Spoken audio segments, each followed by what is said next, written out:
Pag-usapan natin ang reaksyon sa kampo o pamilya ni Congressman Benny Abante sa batikos o birada ni VP Sara laban sa kongresista kagabi sa District 6. So hindi niya minura, kakaibang style.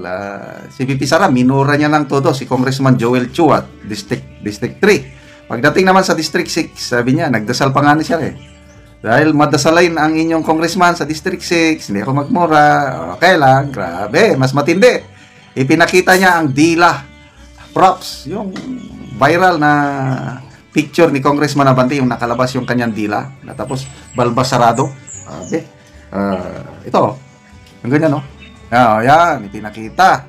So, anong reaksyon sabi ni VP Sara, walang respeto. Ang ibig sabihin niyan, walang respeto ang inyong kongresista. So, anong response? Si Congressman Joel Chua, ang response niya is wala, tahimik lang daw. Ayaw niyang sagutin. Ayaw daw niya ng negative campaign. Mag-focus lang daw siya sa kampanya. So, na feeling positive. Well, kanya-kanyang response. Ito naman, wala pang narinig, wala pang na-post na response ni Congressman Abante. Kailan ang kanyang anak meron. Ito, sa post ni Channel 167, isang DDS. Nasaktan ang anak ni Boy. Boy, may sinabi, ayaw kong banggitin. Boy Dila na lang. Boy Dila, poor baby. So, isinare ni Channel 167, post ni Priscilla Marie Abante. Verified account dito, naka-check. Ladies and gentlemen, ang totoong troll queen, meaning si VP Sara. Troll ang bunganga, troll ang ugali, troll ang nakapalibot. Tapos isinare ang post ng DWAR Radio Abante. Panoorin.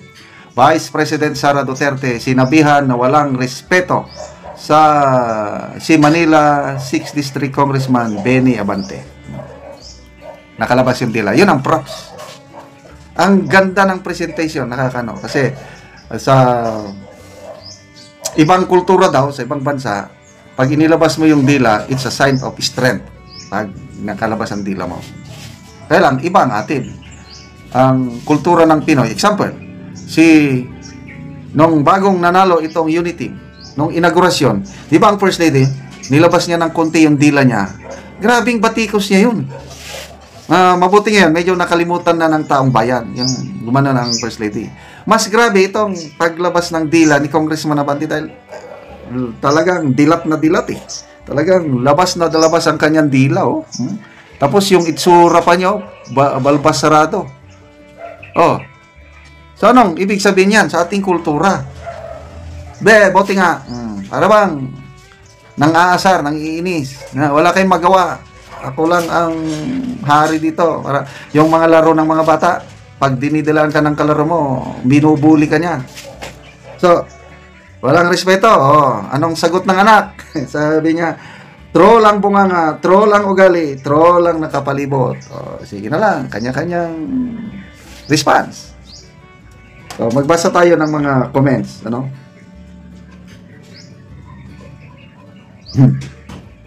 Okay. Joden Pareño. Pag si Inday nag-ingay, talagang mabibingi ka. Janelle Balyo.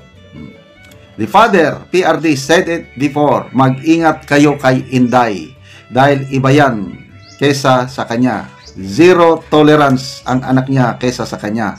And now we see, most of PRRD told to the public is true. Now, the time of reckoning, let's see sa election kung sino ang nagmamatter, the crooks or the BP. Sabi nga ni Tay Digong, medyo alanganin siya, takot siya kay BP Inday Sara. Malala ko nung pandemic, gustong umuwi ni PRRD sa Davao. Pinigilan siya. Utos daw ni BP Sara, wag papasukin si PRRD sa Davao. Walang nagawa si PRRD.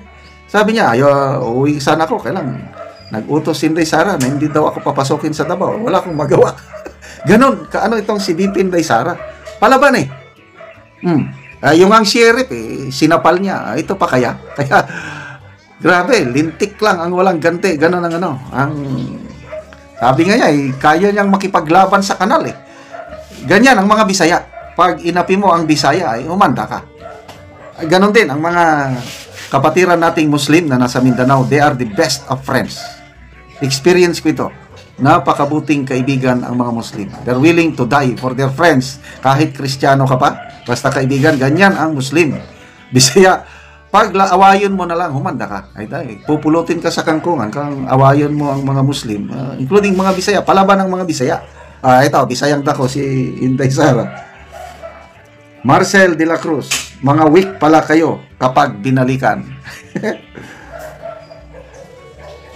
Leza Lu, Merisi Pamor.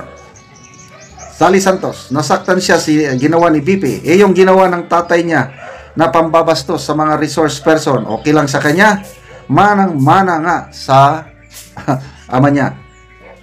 Resento Sumaya, nag-iyakan nung balikan. So, we expect more of BP Sara itong campaign period nito.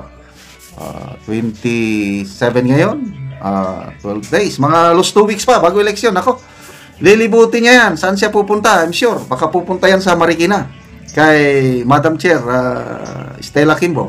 Sino pa? Basta lahat yung mga nakaka-excite itong campaign period na ito. At tingnan natin, what matters? Who matters more? BP Sara o itong mga kongresista na nagsisiga-sigaan? I believe, lalo na dyan sa Manila, nako, malaking chances manalo si Mayor Isko Moreno. Malaking chances manalo ang mga kongresista na aliado ni Isko Moreno dahil sa endorsement ni BP Sara. So, good luck, Congressman Chua, Congressman Abante. Salamat mga kaibigan sa inyong pagsubaybay sa ating channel. Nakakatulong kayo ng malaki sa tribong Talandig. At sweldo natin sa channel na ito, itinutulong sa tribo.